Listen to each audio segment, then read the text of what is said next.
Hi, this is Jim. Today I want to show you how to put Magnum glass beads in a tire to help balance it. And we're going to put them in this 2020 Jeep Gladiator that's got 35 12.5 by 17-inch tires. I've taken it to the local tire shop many times and had no luck getting these balanced. So I'm going to try these glass beads and see how they work. We're going to start off with the type of tool that you're going to need. And this is just a Harbor Freight tire tool machine. And you can see that I've used it many times.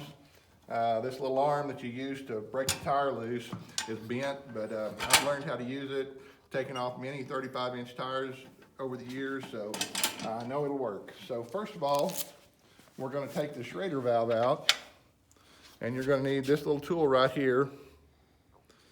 Simple little tool you can buy for less than $5. And I've already taken the air out of this, but it takes about 3.5 minutes to get all the air out of this tire. And we're going to start off with taking the Schrader valve out. When you take it out, you want to make sure you get your fingers over it because it will blow out and you'll lose it. So that's what we're taking out. We'll set this aside for the future here. And while that air is letting out, I'm going to show you what we're going to be using here. We're actually going to be using these Magnum Balance tire beads, and they're made by Martin Industries. And all these are is little glass beads. So I've got enough here to last me a lifetime. Didn't mean to get that many, but that's what we've got. So I'm going to show you how to put these in now. First of all, comes the hard work. You got to break the tire loose. And this just takes some patience. And when you break this tire, you just want to start off really slow and just put constant pressure on it. It won't come off first time, I can promise you. These tires have 27,000 miles on them, so they're seated pretty good. And the closer you can get on that, the bead on that wheel that's on the tire, the better off you're going to be. It just takes some work, just slow and easy does it.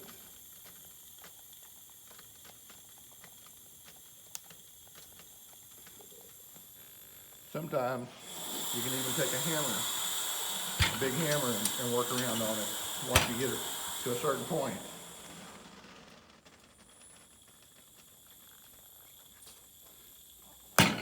Doesn't look like it'll go, does it? But it will.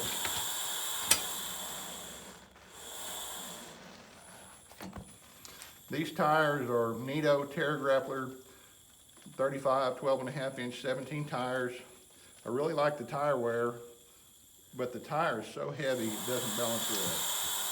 I've used these for a long time. I've got up to 80,000 miles on a Toyota 4Runner with them. You got to be careful too. I need to mention where this valve stem is, because this valve stem has a sensor on it, and if you press on that, you'll break it. So you want to make sure, see how I'm off to the side of this? That's the way you want to be. Okay, the tire just broke. So now, I'm going to take a hammer and just hit around on it a little bit. And that tire is broke loose completely now. So now, we're ready to put some beads in this tire. And I'm going to make me a little gap right here. Right in here. I'm going to take a small funnel and I'm going to put it right in that hole. I'm going to take these glass beads. According to this chart, this says it doesn't have my exact tire on here, but it does have a 35-inch 16.5-inch tire. It shows to use 2 scoops of these glass beads. So that's what we're going to do. That's pretty close. Say I got enough to last forever. So when you put these beads in, you want to make them, don't pour them in all at once or it will plug up. So just kind of feed them.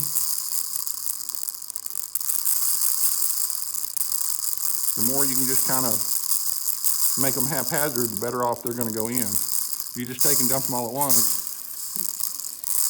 it'll plug up like that. So you don't want that to happen. So just feed these in here haphazard.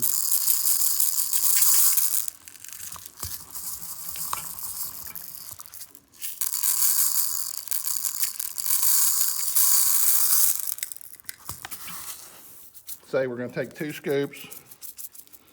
So this is my second one.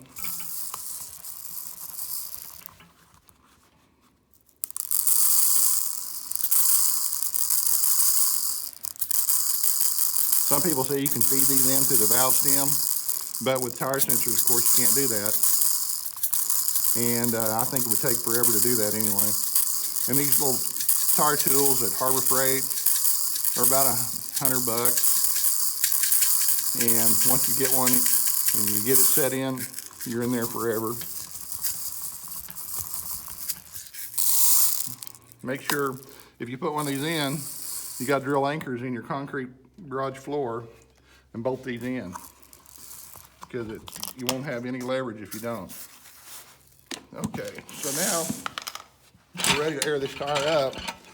And when you saw me pressing on this, you saw me pressing not on the wheel, because it will damage the wheel.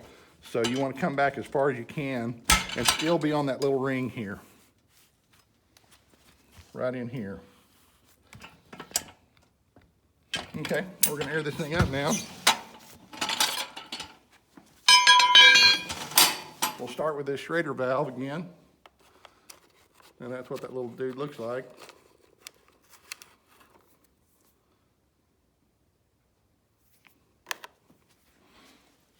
Can't wear gloves doing this one. Put that Schrader valve in there.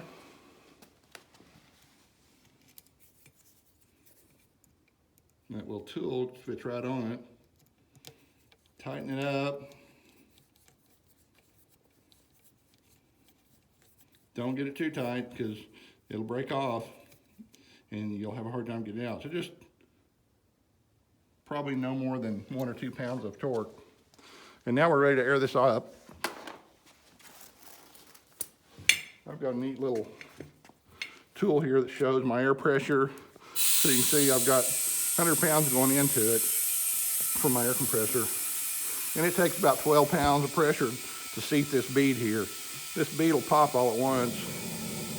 And so once we get up, we got 5 pounds in here right now. Once I get up to about 10 pounds or so, it's gonna pop like that. That popped to 6.